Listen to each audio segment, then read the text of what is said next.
Analizaremos su literatura.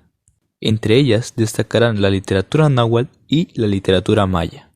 En estas dos literaturas se pueden abarcar muchos más temas, pero en esta ocasión sobre la literatura náhuatl hablaremos sobre la poesía épica, la poesía religiosa, la poesía lírica, la poesía dramática, prosa y prosa histórica.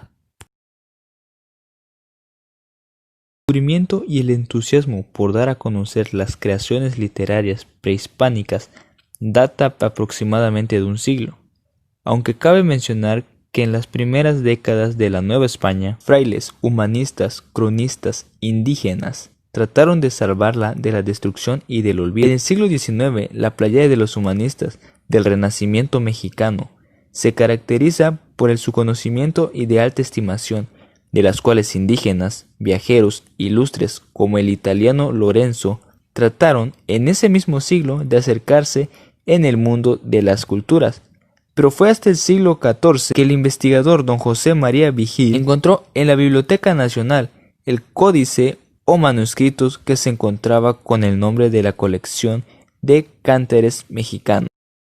La poesía épica es una manifestación literaria de carácter narrativo. Cuenta con lenguaje solemne y majestuoso, las enseñanzas legendarias de héroes de orígenes míticos del pueblo. En la poesía épica culta, el poema escoge el tema y utiliza los recursos estadísticos a sus enlaces. La épica latina del Vigilio se aprecia la influencia homérica, la utilización de las historias nacionales como argumentos épicos y la influencia de la poesía alejandrina. La poesía náhuatl religiosa, tiene un lenguaje solemne, algo de respeto. ¿Por qué? Porque en las religiones en las que ellos veneraban a muchos dioses, y los dioses se trataban con respeto. Aquel que le faltara el respeto a un dios sería castigado con la muerte. Este tipo de poesías eran muy bellas porque se acompañaban con música solemne y música que iban de acuerdo con la literatura o de acuerdo con la poesía que ellos declamaban.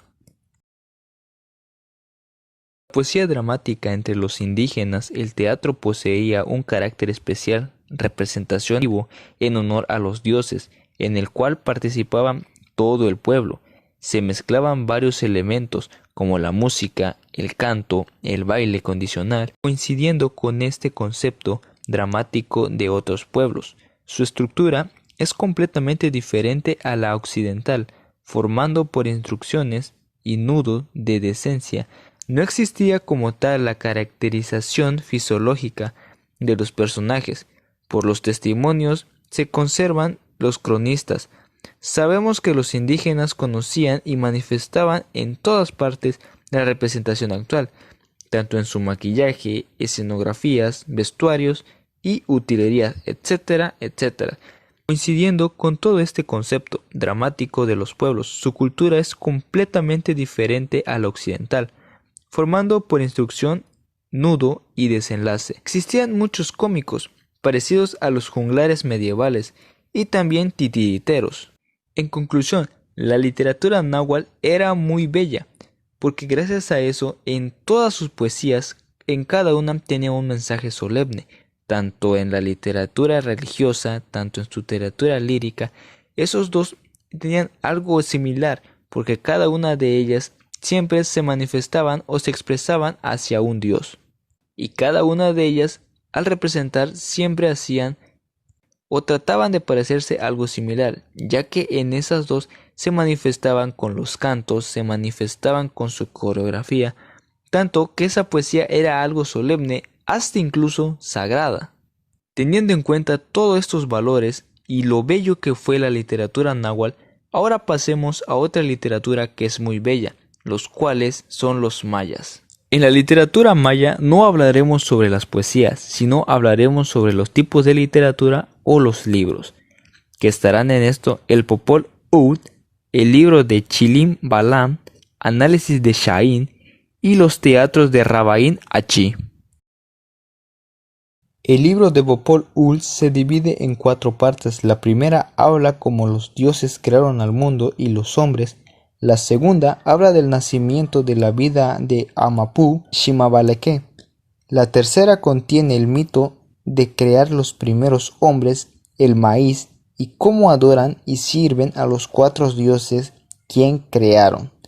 La cuarta parte habla sobre la formación de las tribus quichis y su relación con las tribus. Construcción de los instrumentos memóticos de los pueblos indígenas de Mesoamérica, concentrado en los mayas, que los intereses de este ensayo han sido de diverso interés.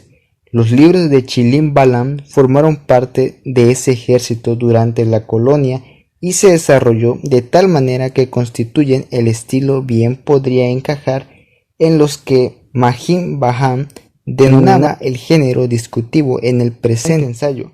Explica lo anterior, particularmente de las entidades y de los aleatorios elementos fundamentales de la teoría Bahá'í, específicamente los personajes del libro de Chilim Balam de Cayumú.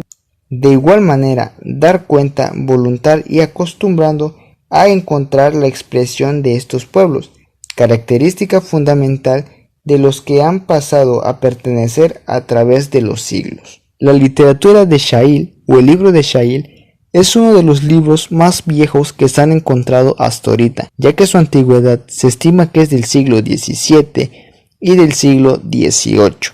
Todavía hay algunos restos que no se han encontrado, pero la mayor parte de este libro tratan sobre los personajes históricos o sobre algunas veneraciones. En el teatro maya, este ámbito se le conoce como la más dramática, ya que el teatro maya debería ser un ritual educativo de Raham Achi.